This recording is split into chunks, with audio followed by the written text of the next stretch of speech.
Saudara, meskipun gencatan senjata Lebanon masih membara, baik Israel dan Hizbullah masih saling serang. Salah satu dampaknya, seorang tentara perdamaian PBB asal Perancis gugur dan 3 tentara lainnya terluka. Perancis menuduh Hizbullah bertanggung jawab. Peristiwa ini juga sempat terjadi untuk Indonesia, di mana 3 prajurit TNI di Lebanon gugur yang diduga akibat serangan Israel. Kita langsung ulas situasi Lebanon Israel yang belum juga mereda hingga merembet menewaskan pasukan perdamaian PBB. Kita ulas bersama pengamat hubungan internasional dari Presiden University, Teguh Reza Shah. Pak Teguh, selamat pagi. Selamat pagi, salam dari Presiden University. Pak Teguh, ini ada satu prajurit asal Prancis dari perdamaian ataupun misi perdamaian PBB yang tewas begitu di sana. Menurut Anda, kemarin juga Indonesia ada 3 prajuritnya yang tewas di sana. Apakah dampak besarnya akan seperti apa? Apakah ini akan meningkatkan tensi di tengah gencatan senjata antara Israel dan juga Lebanon? Terima kasih. Dunia sedang berduka ya. Beberapa hari silam wafat Staff Sergeant Florian Montorio. Ini adalah anggota resimen parasut dari Perancis, wafat tanggal 18 April dalam suatu tembakan dalam satu kegiatan di Lebanon bagian selatan.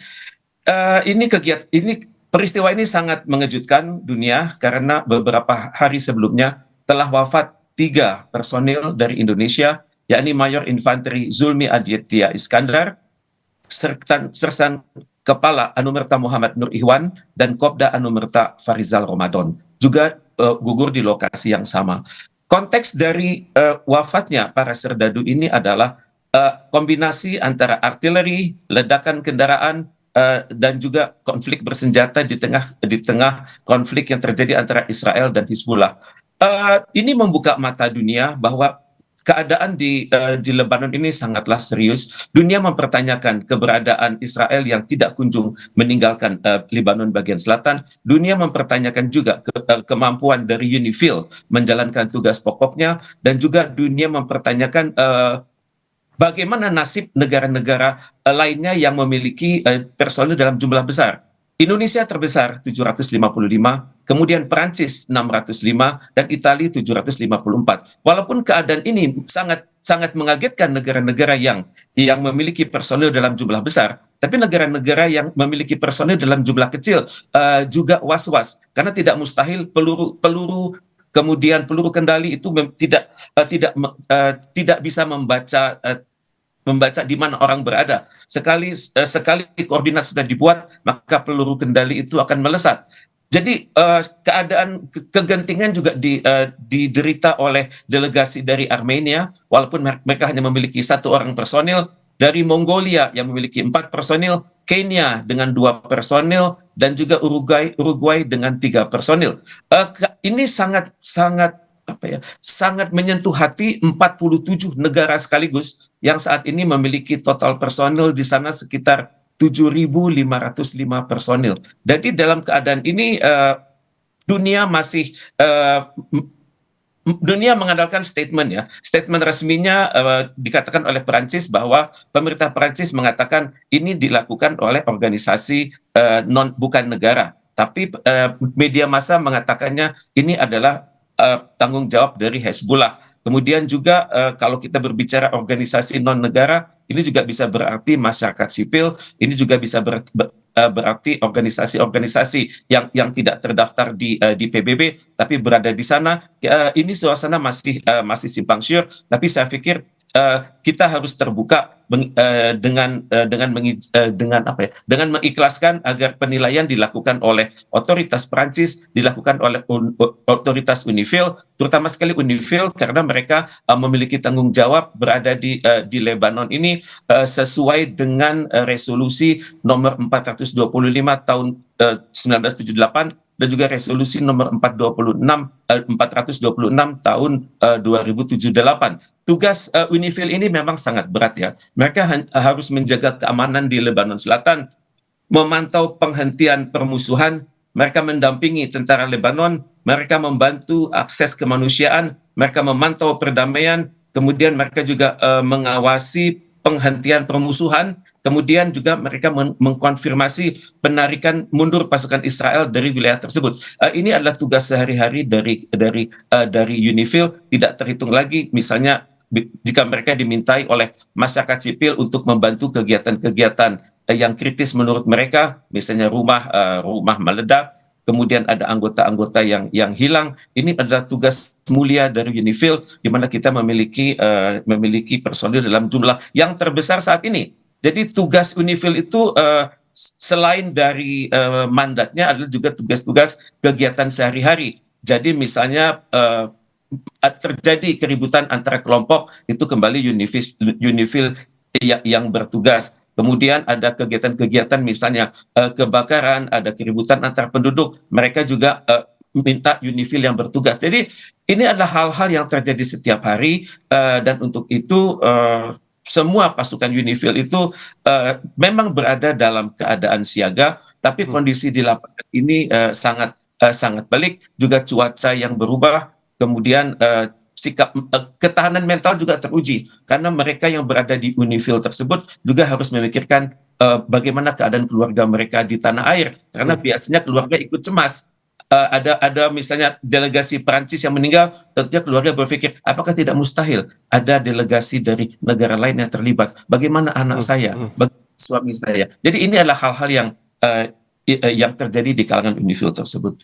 Oke, artinya ini Pak Teguh, bahwa pasukan perdamaian PBB UNIFIL ini dibayang-bayangi ancaman begitu ya, ancaman kematian dan juga ancaman tadi ada serangan begitu. Sebetulnya apa yang perlu dilakukan dunia, khususnya apa yang perlu dilakukan PBB agar tidak muncul ataupun tidak timbul korban lagi dari pasukan perdamaian ini?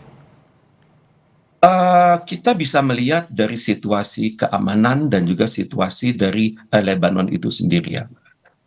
Misalnya keadaan di Lebanon itu kalau kita lihat dari aspek keamanan itu ceasefire atau gencatan senjata itu sudah terjadi dari tanggal 16 April silam. Tapi kita lihat dari tayangan dari Kompas itu Israel tetap melakukan kegiatan-kegiatan kemiliteran kan. Kemudian pada saat yang sama Israel juga memberlakukan aturan-aturan yang sangat unik, di mana praktek terbaik dari pendudukan Israel di Gaza itu dipraktekkan di Lebanon Selatan. Misalnya Israel memperkenalkan istilahnya yellow line, di mana dalam yellow line itu kontrol itu berada dalam kendali Israel. Kemudian Israel juga mengatakan bahwa mereka tetap berada di Lebanon Selatan dan mereka tidak akan mempedulikan pasukan UNIFIL yang mendekat ke situ, karena mereka sudah mengklaim kampung-kampung seperti Mais al-Jabal itu adalah yang harus diawasi secara khusus. Kemudian Israel juga memiliki kawasan yang juga mengawasi, membuat aturan yang membingungkan, misalnya selain ada yellow line itu ada red line begitu, dan ini tentunya kan membutuhkan pengetahuan yang lama dari masyarakat di Lebanon tersebut, karena mereka sedang terpecah-pecah sekarang. Ada masyarakat yang mengungsi keluar, ada masyarakat yang baru meninggal, dan juga ada masyarakat yang harus keluar karena sangat khawatir akan ada peperangan lanjutan. Mereka itu jumlahnya sekitar 1,2 juta yang harus keluar, dan saat ini baru kembali lagi. Kemudian ada juga sebulan terakhir itu ada 2.000 anggota masyarakat yang meninggal. Dalam suasana kebingungan tersebut itu wajarlah semua bingung, masyarakat bingung, Israel juga bingung, kemudian pasukan UNIFIL juga bingung, karena seringkali perbenturan juga terjadi antara masyarakat dengan pasukan Israel di wilayah seperti di wilayah-wilayah perkebunan dan wilayah-wilayah pertanian. Karena konon di kalangan Israel sendiri mereka melihat bahwa ide-ide Israel Raya itu harus diwujudkan, dan antara lain diwujudkannya lewat adalah penguasaan di wilayah Lebanon Selatan. misalnya ada kelompok-kelompok yang dari garis keras dalam teks itu namanya far right Israeli settlers, itu ingin segera masuk ke Lebanon Selatan, terutama sekali mereka mengincar wilayah Sungai Litani begitu. Dan untuk itu kelompok-kelompok yang ingin masuk ke Lebanon Selatan itu sudah mulai mendapatkan dukungan di perbatasan dengan Israel, dari kelompok sipil Israel, dari kelompok militer Israel, kemudian juga mereka di Israel yang sadar bahwa sebenarnya mereka Israel bisa lebih memenangkan perang ini kalau PBB tidak turun tangan. Maka karena itu sebagian masyarakat Israel berpikir UNIFIL ini adalah yang mengganggu prospek terwujudnya Israel Raya. Pada saat yang sama juga sebagian masyarakat Israel berpikir bahwa UNIFIL ini adalah sama-sama dengan Iran yang tidak pro terhadap Israel Raya. Oke. Tapi dari hari ke hari masyarakat di perbatasan itu melihat yellow line dan red line ini makin panjang dan sudah menjangkau kampung-kampung. Saat ini sudah ada 55 kampung yang sudah dibatasin dengan yellow line dan red line. Oke, Pak Teguh, kalau kita lihat ketika insiden ini terjadi, pasukan UNIFIL dari Prancis begitu yang tewas saat bertugas, Prancis langsung meresponsnya dan juga menuding Hizbullah yang melakukan ini. Tetapi langsung direspons juga oleh Hizbullah bahwa bukan mereka yang melakukannya. Menurut Anda penyelidikannya harus dimulai dari mana? Saya pikir UNIFIL memiliki peta lokasi, dan UNIFIL ini memiliki juga pos-pos yang dilalui oleh pasukan UNIFIL tersebut. Dan tentunya kalau saya merujuk kepada statement Presiden Macron, itu dikatakan bahwa mereka memiliki data awal, dan berdasarkan data awal itu mereka mengatakan Hezbollah yang bertanggung jawab. Tapi dalam hal ini tentunya diperlukan penelitian yang mendalam dan menyeluruh. Bukan yang dikonsultasikan itu bukan hanya pos-pos, tapi pergerakan dari peacekeeper tersebut dari pos ke pos gitu. Dan pergerakan dari pos ke pos itu kan tentunya melibatkan juga negara-negara lain. Misalnya tentunya negara-negara lain itu mengandalkan juga perangkat-perangkat komunikasi yang lebih spesifik, yang kemungkinan besar itu lebih canggih daripada yang dimiliki PBB. Di kalangan PBB memang ada alat monitoring yang standar, tapi kan tidak mustahil negara-negara yang memiliki kemampuan teknologi tinggi seperti Cina memiliki 471 personel. Kemudian Irlandia memiliki 291 personel. Perancis sendiri memiliki 605 personel. Tentunya negara-negara yang kuat secara IT ini tentunya melengkapi juga fasilitas yang ada dengan fasilitas-fasilitas yang khusus. Misalnya fasilitas khusus itu dapat saja berupa handphone, handphone yang berlaku internal dari dalam satu pos, mungkin juga handphone kalau digunakan bergerak dari pos ke pos, atau handphone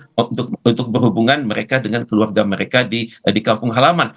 Kemudian pada saat yang sama, dalam menangani wilayah yang sangat kompleks ini, tentunya Perancis memiliki perangkat satelit. Remote sensing Perancis cukup tinggi. Kemudian Perancis merupakan anggota NATO. Tentunya NATO memiliki pengamatan khusus atas wilayah-wilayah yang sedang bersengketa. Saya pikir PBB hendaknya berlaku komprehensif, melakukan pendekatan yang multidisipliner. Mereka memiliki sistem pelaporan internal, itu pasti, tapi juga mereka hendaknya berkonsultasi juga dengan mereka yang berada di lapangan, negara-negara sekitar 47 negara tersebut dengan total personel 7.505, dan juga dengan penduduk-penduduk di sekitar. Karena penduduk-penduduk sekitar itu tentunya memiliki informasi intelijen,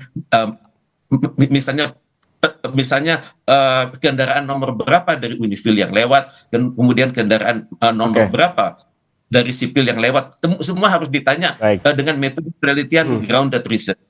Artinya harus ada kerjasama begitu ya, PBB harus komprehensif melakukan pengusutan ini, dan juga mendengarkan negara-negara yang berada di lapangan ataupun yang saat ini berada di lokasi tepatnya di Libanon. Kemudian yang jadi pertanyaan juga ini Pak Teguh soal Israel. Tadi sempat kita membahas dan juga ada informasinya, ada beritanya soal Israel yang melakukan serangan ada di rumah sakit, ada di perbatasan Libanon. Sementara ini masih dalam gencatan senjata. Apakah yang dilakukan Israel saat ini adalah pelanggaran gencatan senjata? Namun kita bahas usai jeda ya Pak. Tetaplah bersama kami di Breaking News Kompas TV.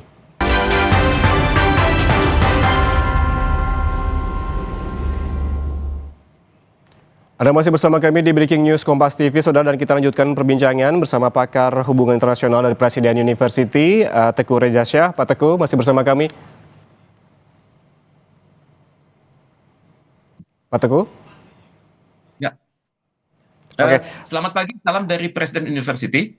Pak Teguh, tadi kita sempat membahas terkait dengan Israel yang masih melakukan serangan di sejumlah titik di Libanon. Tadi informasi terbaru adalah melakukan pengeboman di salah satu rumah sakit begitu di Libanon, dan sebelumnya juga ada informasi melakukan serangan di perbatasan Libanon. Apa yang dilakukan oleh Israel saat ini, apakah termasuk pelanggaran gencatan senjata, Pak Teguh? Tepat sekali, merupakan pelanggaran terhadap gencatan senjata yang sebenarnya harus berlaku dari tanggal 17 April tengah malam jam 04.00 ya.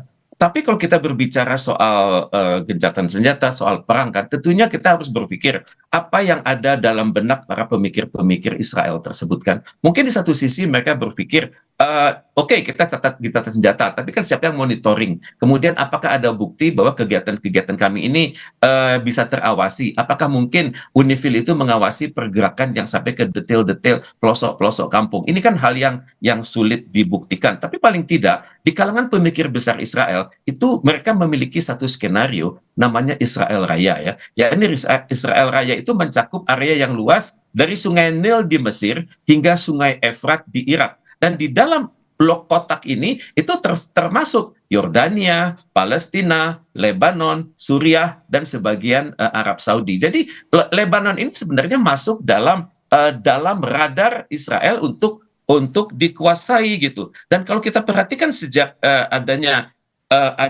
gencatan senjata tanggal 17 April lalu, itu Donald Trump belum menganggap Hizbullah itu sebagai aktor yang berbahaya.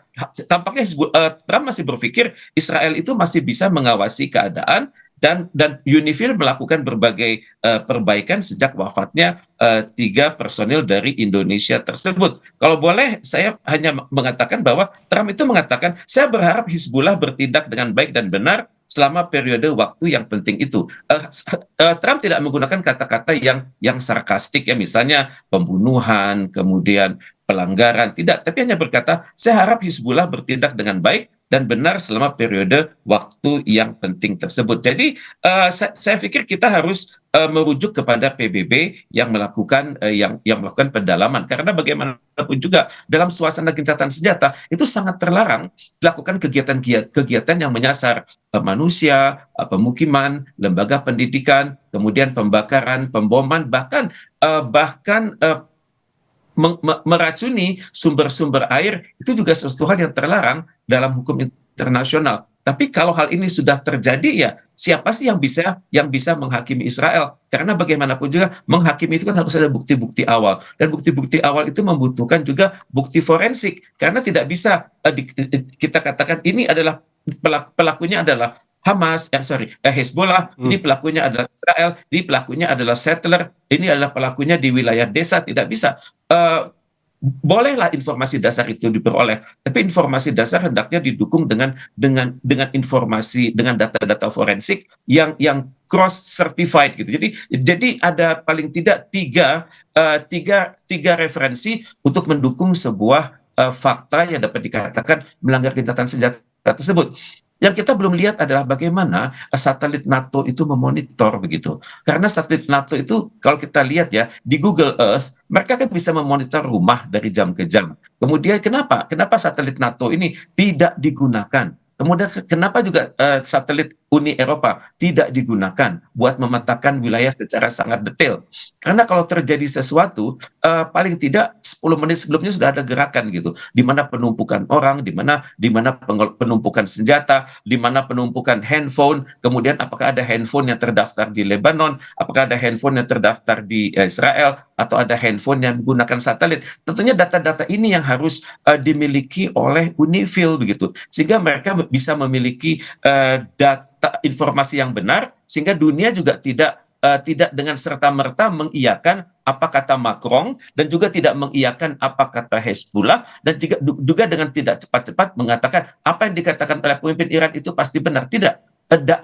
Penelitian yang mendalam, penelitian yang sungguh-sungguh itu memang memerlukan waktu. Maka untuk itu ya dunia hendaknya bersabar. Biasanya 2 kali 24 jam itu UNIFIL bisa mendapatkan data yang sahih. Persis seperti ketika mereka mengatakan dua anak kita itu yang pertama itu wafat karena ledakan kendaraan, dan anak kita yang kedua itu wafat di tengah konflik Israel Hizbullah. Jadi data-data informasi seperti inilah yang harus dibuktikan oleh UNIFIL, dan pada saat yang sama juga UNIFIL hendaknya melakukan upgrading, melakukan pemberdayaan institusional, karena dengan demikian UNIFIL itu dapat senantiasa relevan untuk bertugas di Lebanon, dan juga menjadi pembelajaran bagi bagi peacekeeping operation yang lain yang bertugas di banyak benua, dan tidak mustahil akan ada kelak